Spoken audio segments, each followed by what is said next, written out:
Eto, bahagi na po ng paglilinis na ating panawagan. Nagtutuloy-tuloy na.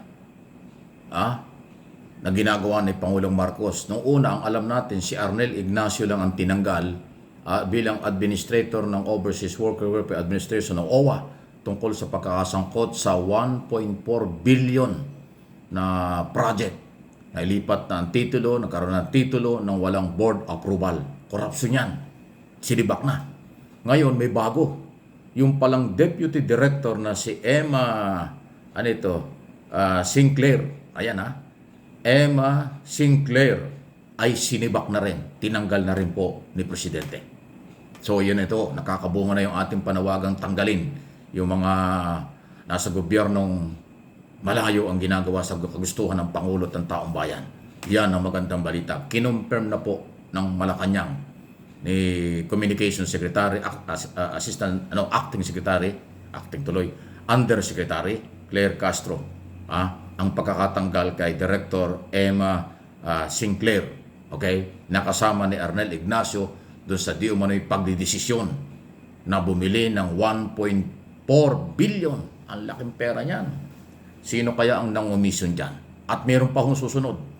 Kasi sabi po ng Department of Migrant Workers Secretary Leo Cacdac, nagre-report siya kay Pangulong Marcos sa kanilang initial at ginagawang investigasyon.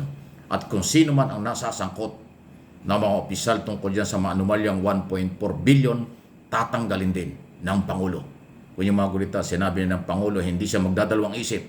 Ngayong panahong ito, magtatanggal siya ng mga government official. Kaya nga atin sinususugan ito at pinapanawagan na dagdagan pa ng ipin. Mr. President, ang iyong ginagawa. Kailangan yan. Okay? Sunod na ating pag-usapan. Eto na. Judicial Bar Council open na po para sa gustong maging or mag-apply para gustong maging ombudsman. Papalitan na po. Malapit na hanggang July na lang po itong kasalukuyang ombudsman na Maka Duterte ang sabi ng iba. Ang sabi ng iba, Maka Duterte, kasi si Duterte ang nag-appoint dito kay Martires na mukhang kaibigan ni Senator Amy Marcos. Dahil si Amy Marcos ay nag-file ng kaso laban sa mga taga-executive department tungkol sa pagkakahuli ni Duterte. Aba, ang bilis ng aksyon ni Martires. Yung ombudsman, kagad-agad pinagpapaliwanag. Kadami-dami ng mga kaso dyan sa ombudsman natutulog. Kaya ngayon, patapos na yung kanyang 7 years na term. Kaya ngayon, ang Judicial Bar Council ay nagsabing open na sa mga gustong mag-apply. Kasi ang pagpunta dyan sa Office of the Ombudsman, ina-apply yan. Subject for approval, recommendation ng Judicial Bar Council sa Office of the President.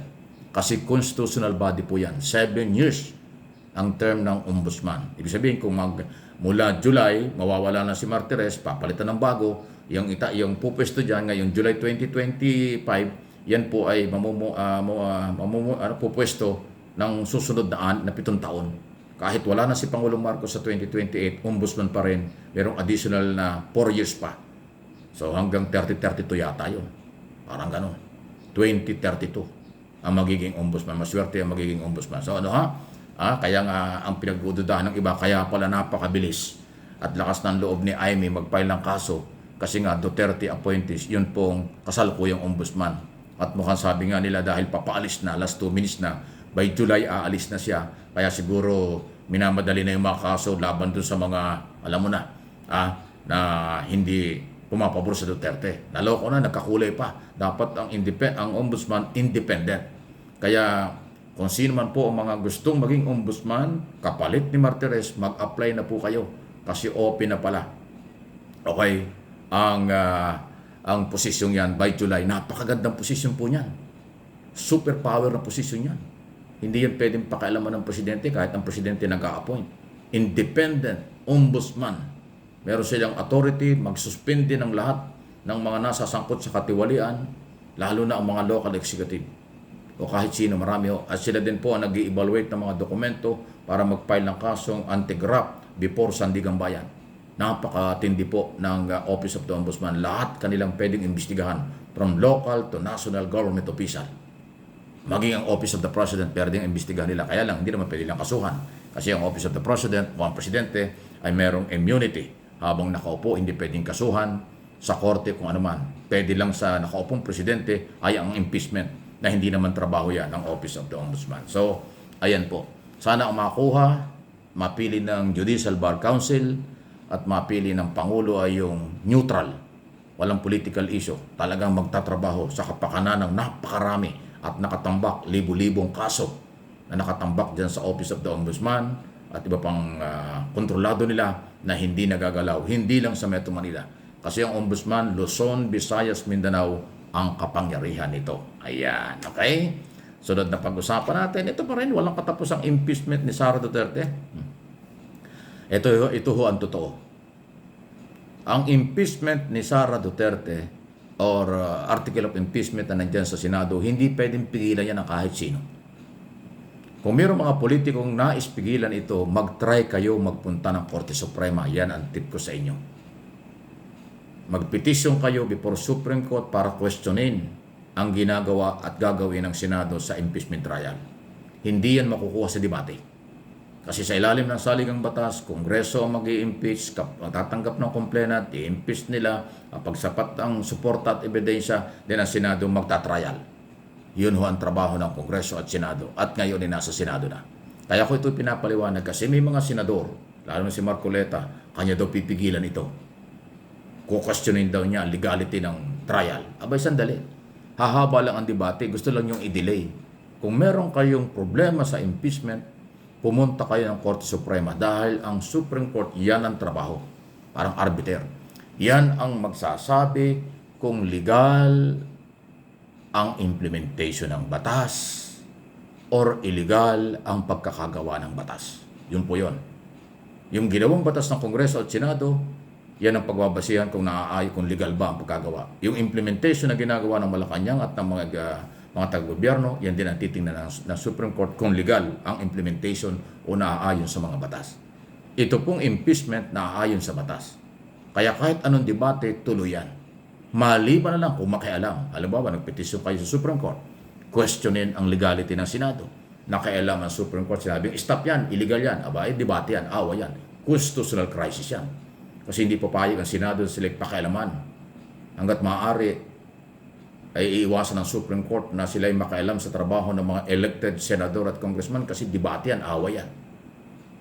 Kaya kung meron kong senador-elect na Duterte Black Senador na gustong pigilan ang proseso ng impeachment, makaka-apekto ito dahil madi-delay. At kung sila kakatigan ng Supreme Court, ngayon pa lang sinasabi ko na, although hindi gagawin ng Korte Suprema, na maging daan sila para magkaroon ng constitutional crisis.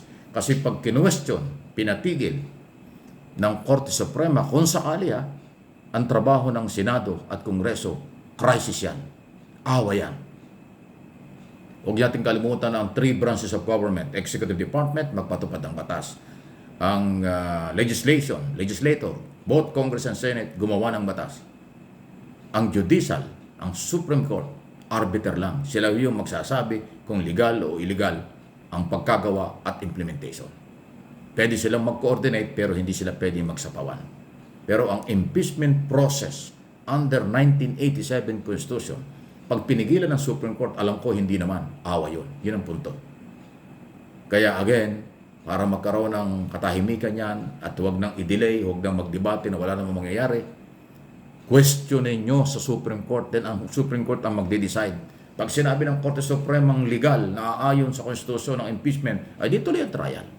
Pag sinabi ng illegal, panibagong awa yan. Pero kung puro debate lang, puro press release, puro press conference, puro debate sa Senado, kasi ang banta ng Duterte Black, pagdidebatihan nila sa Senado sa kailang pag-upo by July, kung legal ang proseso ng impeachment. Abay, matindi yun. Mahabang usapan yun. Abangan. Marami tayong inaabangang balita talaga. Please like and share ng ating mga topic dito sa aking mga channel.